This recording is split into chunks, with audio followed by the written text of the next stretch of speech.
Good morning. कसे आहात सगळे? Welcome to my channel.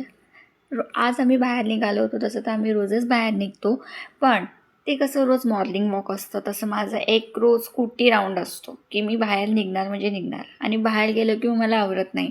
मग काहीतरी नेचरचे शॉर्ट्स कॅप्चर करायचे, कोण काय करतं आहे, कुठे काय भेटतं आहे, याची खूप क्युरिओसिटी असते. आणि मेन पॉईंट ऑफ अट्रॅक्शन असतो ते म्हणजे क्लाउड्स. ते खूप छान होतात. बघा ना, क्लाउड किती छान झालेत. म्हणजे असं ढग दाटूनच आलं होतं, म्हणजे खूप जोरात पाऊस पडणार होता. पण लकीली जेव्हा आम्ही बाहेर होतो तेव्हा पाऊस पडला नाही. त्यानंतर मी घरी आली. हे तर जेवायला येणार नव्हते, म्हणून मस्त चपाती आणि बेसनाचा पोळा बनवला. ॲक्च्युली मी 2 टाईम ट्राय केला होता बेसनाचा पोळा बनवायला, पण तेव्हा मला जमला नव्हता. आज मला प्रॉपर जमला. मस्त असा कुरकुरीत बेसनाचा पोळा झाला होता. मी खूप हॅपी होती की फायनली बाबा जमलं एकदाचं. मग असा पाठवून शेक केला, त्याला मस्त शेकून घेतला. आणि त्यानंतर हे माझ्यासाठी काही खाऊ घेऊन आले. ॲक्च्युली हे स्वीट्स आहे, त्याच्यामध्ये व्हाईट चॉकलेट बॉल्स आहेत आणि आतमधून पूर्ण ड्रायफ्रूट्स होते. टेस्ट खूप यम्मी होती. संध्याकाळी मी जेवणामध्ये मस्त वांग्याची आमटी बनवली होती, भात, चपाती. Thank you for watching. तुम्हाला आवडत असेल तर नक्की लाईक आणि सबस्क्राईब करा. बाय.